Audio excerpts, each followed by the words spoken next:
अस्सलामुअलैकुम। ऑनलाइन मालूमात YouTube channel में खुशामदीद। दोस्तों, आज की वीडियो में हम आपको बताएंगे अगर आप इस्तेमाल शुदा मोबाइल सेट ख़रीदना चाहते हैं तो ये 10 चीज़ें ज़रूर चेक करें, वरना नुकसान आपका ही होगा। जानिए इस वीडियो में। दोस्तों, वीडियो को शुरू करने से पहले अगर आपने मेरा चैनल ऑनलाइन मालूमात सब्सक्राइब नहीं किया हुआ तो बराए मेहरबानी अभी सब्सक्राइब कीजिए, और अगर आपने सब्सक्राइब किया हुआ है तो आपका बहुत बहुत शुक्रिया। एक और दरख्वास्त कि सब्सक्राइब करते हुए एक बेल आइकॉन होगा, उस पर ज़रूर क्लिक कीजिएगा ताकि मेरी हर आने वाली लेटेस्ट वीडियो का नोटिफिकेशन आपको बर वक्त मिल सके। अब चलते हैं अपनी वीडियो के बारे में। जी हाँ, तो मैं आज आपको 10 चीज़ों के बारे में बताऊंगा जो कि इस्तेमाल शुदा मोबाइल ख़रीदते वक्त आपको ज़रूर देखनी चाहिए।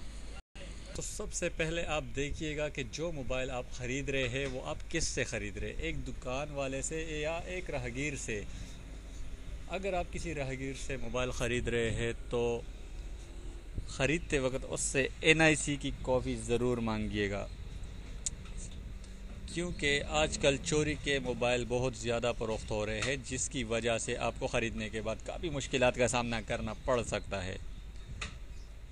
और अगर आप वो किसी दुकानदार से ख़रीद रहे हैं तो उससे भी रसीद ज़रूर लीजिएगा, और IMEI नंबर ज़रूर नोट कराइएगा उस पर। इसके अलावा आप मोबाइल की कंडीशन ज़रूर चेक करें, कंडीशन साफ़ हो और टूटा हुआ ना हो तभी आप मोबाइल लीजिएगा।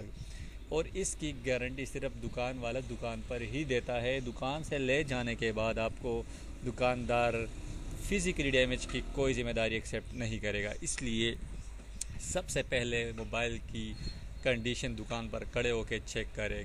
कैमरे को भी दुकान पर ही चेक कीजिएगा, क्योंकि कैमरे में कोई मसला हो, टूट फूट का शिकार हो या कोई उस पर कोई स्क्रैच वैच हो तो वो दुकानदार बाद में एक्सेप्ट नहीं करेगा।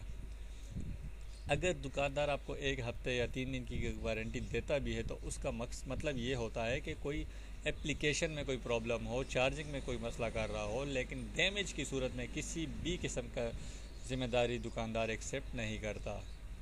इसके अलावा तीसरी चीज़ आपको बता दूं कि जब आप मोबाइल लें तो सबसे पहले उसका कैमरा चेक करें कि फ्रंट कैमरा और बैक कैमरा अगर दोनों मौजूद हो तो दोनों काम कर रहे हैं या नहीं। चौथी चीज़ आप बैटरी देखिएगा, अगर उसके अंदर बैटरी बिल्ट इन है फिर तो आप उसकी टाइमिंग वैसे ही चेक कर लीजिएगा, उसको यूज़ कीजिएगा। अगर 1% 4 से 5 मिनट में गिरा रहा है या 3 से ज़्यादा मिनट बाद गिरा रहा है तो फिर तो बैटरी बैकअप अच्छा है। लेकिन अगर वो 2 मिनट या 2.5 मिनट या 3 मिनट से कम किसी भी टाइम में 1% गिरा रहा है तो फिर बैटरी में फॉल्ट है। चार्जिंग पे लगा के देखिएगा, अगर वो 2 मिनट में 1% बढ़ा रहा है तो फिर भी बैटरी और चार्जर आपका सही है। लेकिन अगर वो इससे ज़्यादा टाइम ले रहा है तो फिर बैटरी या मोबाइल में कोई ना कोई फॉल्ट होगा। इसके अलावा आप एक और चीज़ देखिएगा कि उसका IMEI नंबर कैसे चेक करें। उसका IMEI नंबर आप उसका चेक करें, इंटरनेट पर जाकर वेबसाइट खोलें और उस पर उस मोबाइल का IMEI.org की एक वेबसाइट है, वहाँ जाके ये लिखिएगा और आपको इस मोबाइल की पूरी स्पेसिफिकेशन आ जाएगी। इसके अलावा आप एप्लीकेशन उसमें कोई डाउनलोड करके चेक करें, उस पर उसके सिग्नल चेक करें कि वो सिग्नल पूरी तरह कैच कर रहा है या नहीं। इसके अलावा एक और चीज़ आप उसमें देखिएगा कि आप जो मोबाइल ख़रीद रहे हैं